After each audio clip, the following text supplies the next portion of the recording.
Russia, the CIA, Mel Gibson. They all love themselves some torture. The greater the pain, the happier they are. And I guess we should add Toyota to that list, given their persistence in the 24 hours of Le Mans. And if you're a little confused by that statement, let me explain.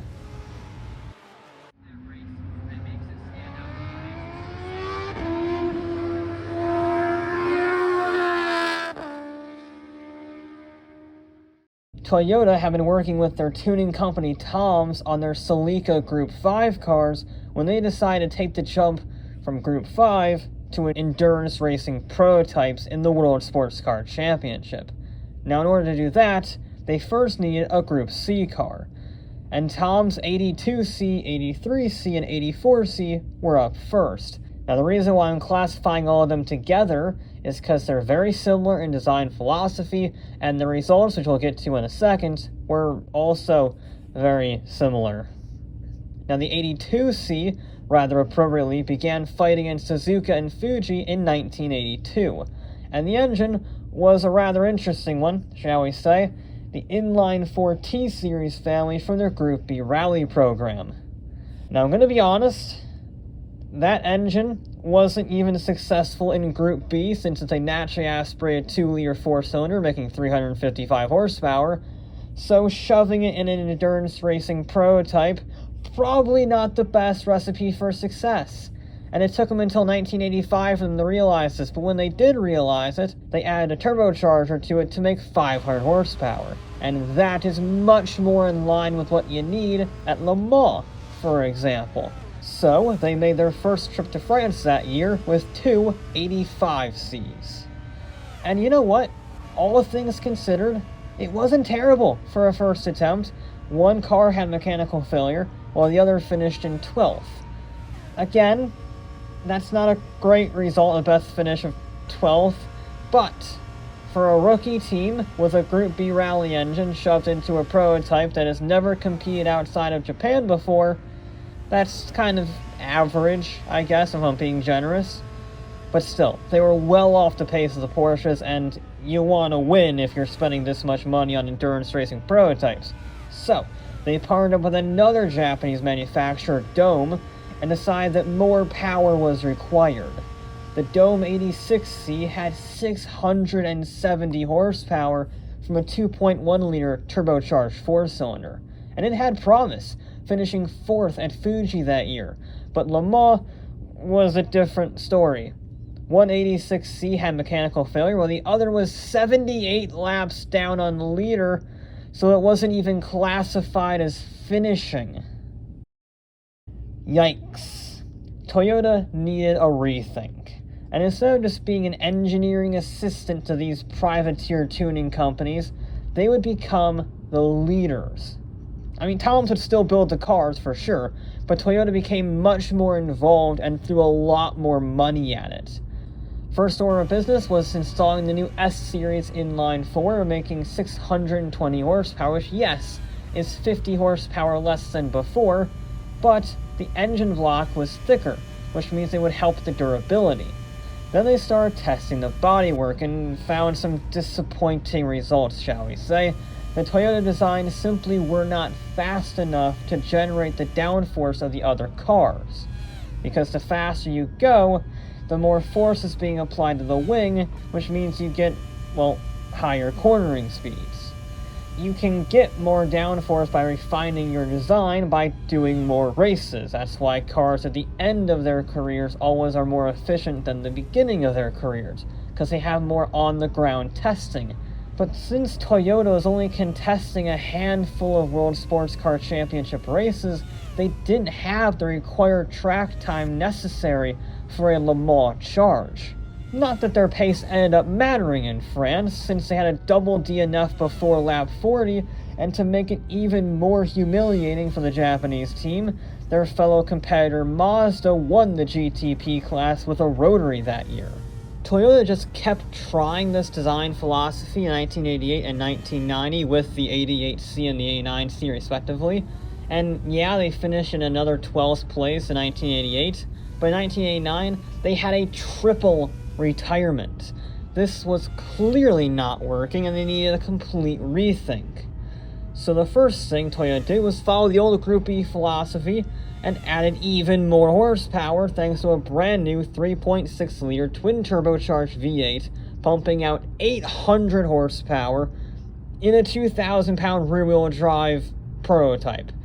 That's an insane power-to-weight ratio, and it was a significantly better car with a racing team that now had 5 years of experience by 1990. And it gave them their best ever finishing position when the number 36 car finished 6th overall. I mean, sure, the other two cars DNF'd with engine failure and an accident, but this was a promising result nonetheless. So Toyota stopped racing, because they were planning something big. They designed 2 brand new race cars in 1992, the Group C-based 92 CV, and the TS010 that was designed by Tony Southgate for the new 3.5-liter rules. He was the guy that made the Jaguar XJR9 and the Mazda 787B, so he knows how to win Le Mans. And the TS010 was so grippy that in the right circumstances it sent the drivers to the hospital after driving to the pits since the car wasn't damaged at all. You see, during testing at the Eastern Creek racetrack, the drivers went through Turn 1 flat out at 190 miles an hour. Turn 1 also happens to have a noticeable bump, and since the TS010 could produce 9,000 pounds of downforce at 190 miles an hour, a combo of bone fatigue and rapid G-force change caused by the pure force of the car driving over said T1 bump broke the ribs of 2 of their drivers.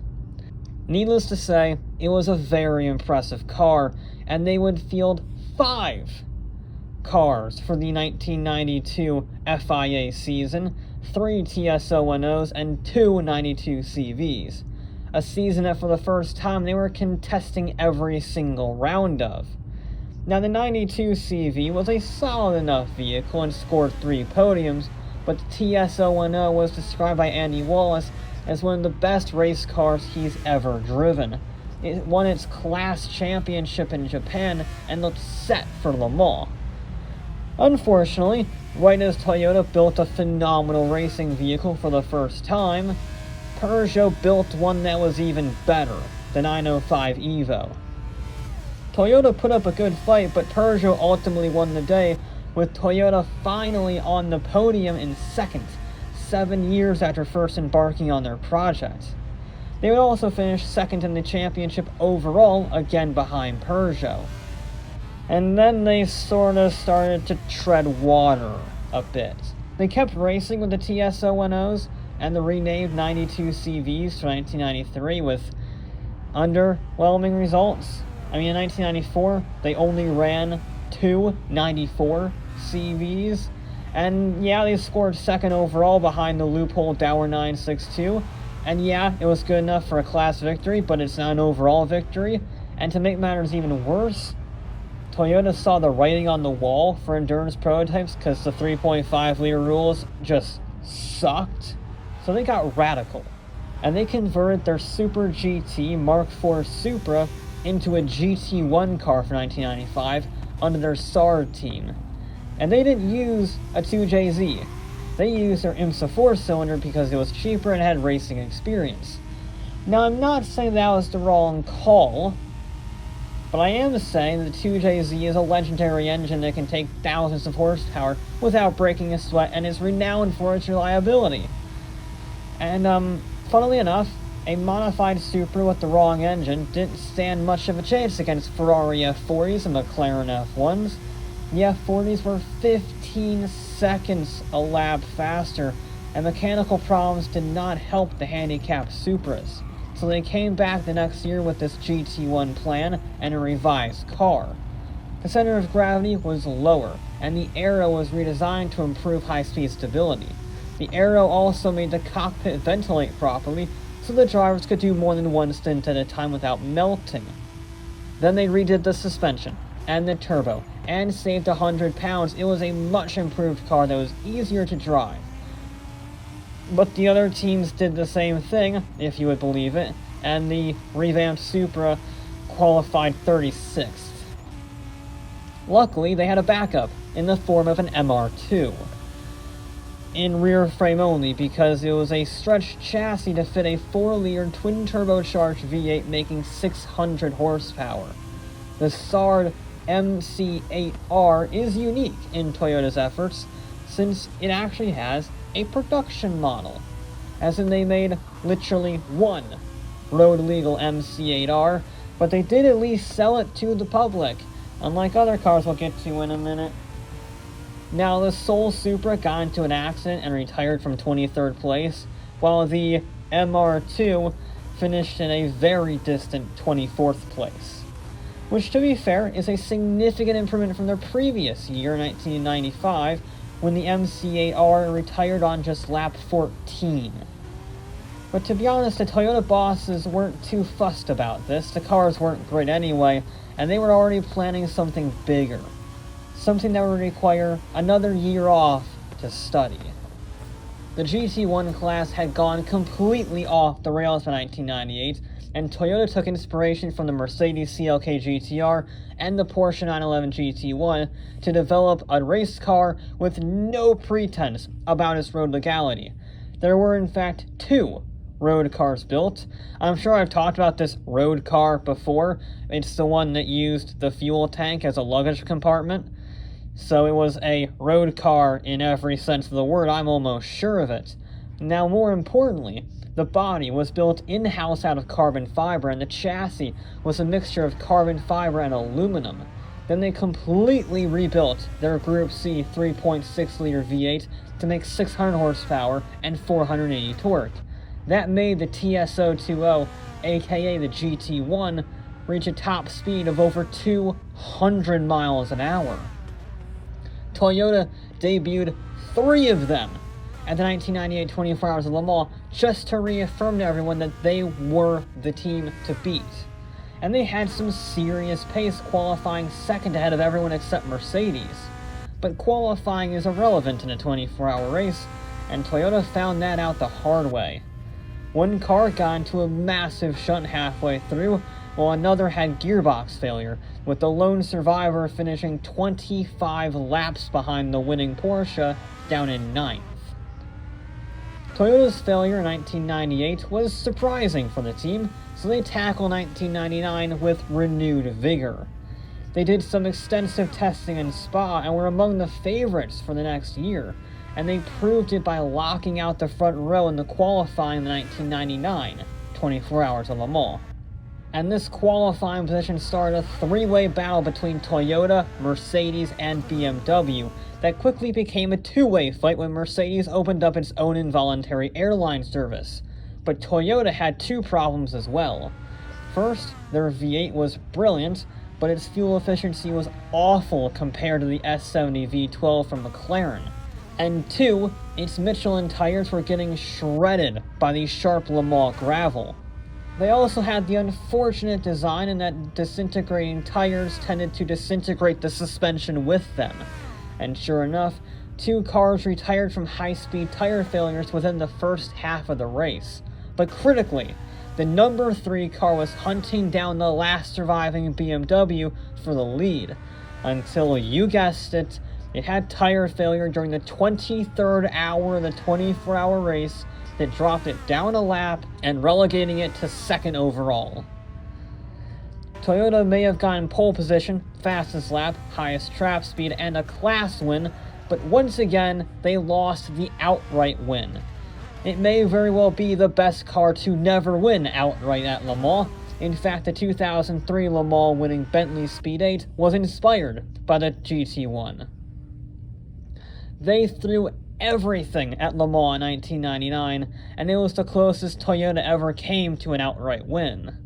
So at the end of the century, Toyota's record was 36 cars entered, resulting in 3 podiums, 4 more top 5s, 17 DNFs, and 1 non-classified, or a failure rate of 50%. And that's not even counting the other mediocre results of the 2 12th place finishes. No surprise, then, that they left for F1.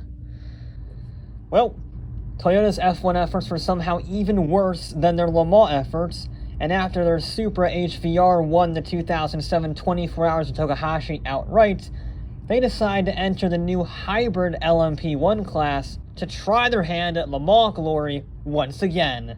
And you know what?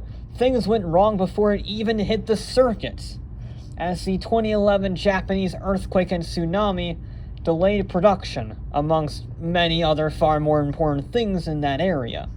But when the TS030 was finished in 2012, it was majestic. The 3.4-liter V8 was paired with a KER system to make a combined 830 horsepower. And now that they were an engine supplier for Lola, they had 4 Toyota-powered cars in the race. And you know what? It was a repeat of the GT1. The first car had mechanical failure, and the second car was crashed into by a Ferrari and literally flew into the barriers. The driver was somehow fine from that accident, but Toyota's efforts were once again in shambles. The highest placed Lola did actually manage to get 4th, admittedly 11 laps down on the dominant Audi 123, but 4th is not bad for your first time coming back after a long hiatus. And you know what? Toyota won 3 races that season in the championship, proving that they did have some fight in them and that Le Mans was just unlucky. So Toyota spent 2013 refining the engine to run smoother and generate more power, but they must have blown their budget on said engine development, since only 1 car was run for the 2013 season, reserving a 2-car force for Le Mans only. And you know what? They simply didn't have Audi's pace. But this time it was Toyota that was more efficient on the fuel economy, because after all, a 24-hour race outright pace doesn't really matter so much, just ask Mazda. And Toyota began to close in the gap, until their car hydroplaned off the track for a bit, leaving their number 7 Toyota to chase down Tom Christensen's Audi, and they just couldn't do it. Audi won again, and Toyota was straddled with 2nd. Again. So after Le Mans, they immediately began working on the TS040. It may have looked the same as the previous model, and it may have had the same V8, but they are very different. The 040 was lighter, under 2,000 pounds, and it had 2 KERS devices to make a combined 986 horsepower. Combine that with the aero improvements made during the off-season, the TS040 had a top speed of over 210 miles an hour. For the first time in 3 years, Audi actually had some work to do. Toyota started the season strong with back-to-back wins at Silverstone and Spa before heading to Le Mans. Toyota got pole position ahead of Porsche with Audi way down the grid. Then Toyota aquaplaned off the track again and had electrical failure that DNF'd them from the lead. That's right, they were leading this time, and they still had failure, causing them to retire. And to make matters even worse, it wasn't even one of their systems that took them out of contention for the lead. One of the FIA monitoring systems failed, and they had a pit so the FIA could regulate them. I mean, what did the Toyota team do to anger the gods so? That's the worst luck I've ever seen for a team. And then the car that went water skiing finished behind yet another Audi 1-2, down in 3rd position. But you know what? In consolation for their FIA-decided Le Mans defeat, Toyota won 3 more races that season and secured their first ever World Endurance Championship title with a round to spare. And because of their success in every race except Le Mans, Toyota kept the TS040 for 2015, although it was 80% new as rule tweaks were made, causing design changes. Unfortunately for Toyota, even though they had a great car, Porsche had a better one. They had well and truly arrived, and with Audi giving one last hurrah development for the R18, Toyota just couldn't keep up. They finished 6th at Le Mans that year behind an all-German top 5. And they also scored only 2 podiums, finishing the championship almost 200 points behind Porsche. So in order to rise to Porsche's level, they did over 20,000 kilometers of testing with their new 1,000 horsepower TS050. and they got 1,000 horsepower with a more efficient V6 instead of a V8. But the Porsche 919 was just too good. It won 5 races that season and utterly dominated the championship. But in between that dominance was Le Mans. You may decimate every other race of the season, but Le Mans is a whole different beast. I mean, just look at 2014, for example. And you know what? Toyota looked ready. They were only a second off of Porsche's pace, but the race didn't start out so good despite the early promise during qualifying. Toyota got overtaken by Audi when they failed themselves to overtake one of the Porsches. Then their pit stops were terrible compared to the Germans, but by jumping off of the regular pit cycle, they were able to run in the clean air longer. And by nighttime, they had set the fastest lap and were closing down on the leading Porsches. Toyota and Porsche fought like crazy through the night, something rarely seen at Le Mans, and it proved to be one of the closest battles in years. A battle that Toyota took control of as by sunrise, Toyota was leading 1-2 and pulling away from Porsche. Then the number 6 Toyota pitted with floor damage with just 4 hours to go, but the number 5 just kept on chugging, and everyone resigned themselves into their finishing positions. I mean, Porsche was 70 seconds behind with just 4 minutes left. I mean, what can you do? You can drive right by them, that's what you can do. After battling for the lead for 23 hours and 57 minutes, Toyota's turbocharger connection line to the intercooler broke, which made the turbocharger useless, and the number 5 ground to a halt right in front of the finish line, literally staring at their final lap. A lap that they would never finish, and were subsequently not classified, retiring on lap 384 out of 384. Porsche cruised right by them to win their 18th victory at Le Mans, to the shock of the entire world. The number 6 Toyota came second, but to say that everyone was disappointed would be an understatement. It's legitimately one of the most shocking moments in endurance racing history, and the epitome of the saying, in order to win Le Mans, first you must finish it. Man, I thought 2014 was unlucky for them. I thought 2012 was unlucky for them. I thought 1999 was unlucky for them, but I think 2016 might just be the most unlucky thing I've ever seen in endurance racing. It's certainly one of the most dramatic endurance races of all time, and it lit a fire under Toyota more than any other failure before. They absolutely had the pace in 2017, setting the fastest lap ever recorded at the Circuit de les Arts during qualifying. So they triple-checked their reliability and entered 3 cars into the fight for extra security, the most factory involvement since 1999. However, Porsche didn't make any mistakes, and Toyota did. 2 cars retired with punctures or mechanical failures, with the number 8 car fixing its broken hybrid system to finish a distant 8th, behind half of the LMP2 field. Now, quick side note, to try and distract from the trauma that has just happened to Toyota again, 2 of those LMP2 cars finished on the podium. The first time LMP2 cars have ever finished on the podium at Le Mans. And they were owned by Jackie Chan nonetheless. Yeah, that Jackie Chan, the martial artist, amazing film guy. The more you know. But then something changed. Porsche left endurance racing, which meant that it was just Toyota in the LMP1 class. Now, the last time this happened, Mercedes was the only one left in GT1, and the FIA killed the class. However, for one reason or another, the FIA kept LMP1 alive, which meant the Toyota factory team juggernaut went up against privateer teams in some modified Orecas. Now, in order to properly illustrate how stupid this is, allow me to illustrate that in previous years, the privateer teams competed in their own separate LMP1 championship, since it was deemed that they couldn't stand a chance against factory-backed efforts. Sure enough, they didn't stand a chance. Toyota won every single event except Silverstone, where they were disqualified from the lead.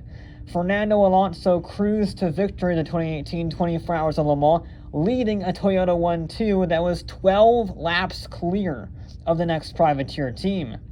Toyota had finally done it. After 33 years, 25 retirements, and 6 almosts, Toyota won the 24 Hours of Le Mans. Ironically, in a rather anticlimactic fashion compared to all of their spectacular failures in the past. And then, since the balance of performance rules were a complete joke, they won again in 2019, and again in 2020. In fact, they won 81% of all races in the championships for those years, a feat only exceeded by Mercedes and Red Bull in Formula One. Simply put it, the World Endurance Championship had gotten really dull. So when the new prototype class began in 2021, people were excited. Kind of. Toyota was battling the US outfit Glickenhaus, and they were essentially a glorified privateer team, so no real competition there. And they were also battling Alpine, which was still using an old LMP car, so also not much competition there. Needless to say, they won Le Mans again in 2021 and 2022, along with 10 out of 12 races in that time. Nothing could touch them. The TS050 and the GR010 gave Toyota something not seen since the height of Porsche's Group C days. 5 consecutive Le Mans wins. But then, just as all hope seemed lost for automotive enthusiasts around the world, hypercars started up properly in 2023 with new factory teams from Van Wall, Ferrari, Peugeot, Cadillac, and Porsche. I mean, for the first time since 2015, Le Mans had double-digit numbers of top-class entries, and barring Glickenhaus and Van Wall, they were all incredibly close on pace during qualifying. Saying that, the driving during the actual race was shocking. 22 cars retired, 17 of them because of accidents. That's 35% of the grid, not even counting the other cars that crashed but could continue on.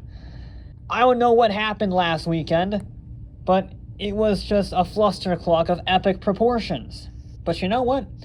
Between the crashes and the safety cars and the yellow flags, there was something not seen at Le Mans in years. A race. Toyota immediately began hounding the back of 2 Ferraris that got pole, getting past both of them to lead 1-2 within the first 2 hours. Then Cadillac took the lead after the first round of pit stops, only for Toyota and Ferrari to regain the lead after the Caddy pitted. Then it rained, and Peugeot came alive. After struggling on pace all day, the wet weather gave the French team the break they needed to shine. And even when they got off the lead lap for pit stops and whatnot, they were always on the hunt. Their strategy and their consistency was great. Then the leading 94 Peugeot visited the gravel for a bit, which gave Porsche's privateer team the lead as the sun sets, only for them to follow Joda's approach of throwing it into the wall and out of contention. So after everyone had their time to lead for a bit, the battle for the win reset back to Ferrari versus Toyota. Then one of the Ferraris went full Italian and had to go into the pits for repairs, leaving it to a 2 versus 1 favoring Toyota.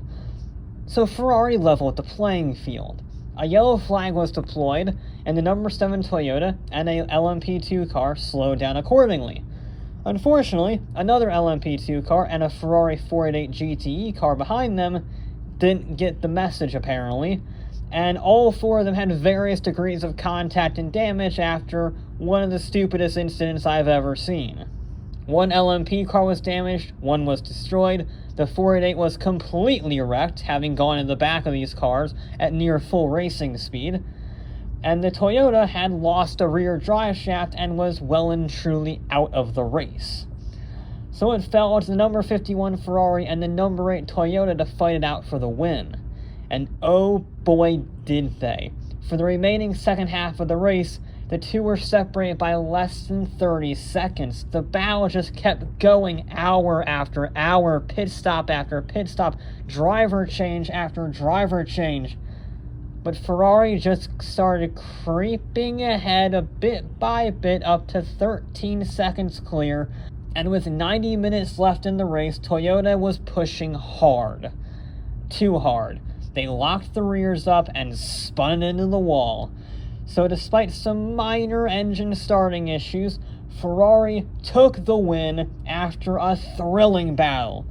Look, I voiced my criticisms about Ferrari in the past for their PR behavior and their lawsuits and their politics, but I am so genuinely happy for them and for Le Mans, scoring their 10th win on the 100th anniversary of Le Mans, 50 years after competing in the last time. It doesn't get much better than that. And you know what? Toyota put up a damn good fight. I gotta say, well done to them. But ultimately, they didn't have the pace or the luck when they needed it most. 2023 was one of the best Le Mans in ages. And with even more manufacturers entering next year, it's just going to be even more intense. And you know, if Cadillac, Peugeot, and Porsche can sort themselves out and be more consistent and more reliable, Toyota and Ferrari certainly won't have it easy. But Toyota got their wake-up call this year after half a decade of cruising to victory after victory, and you can be sure that they'll come out swinging next year.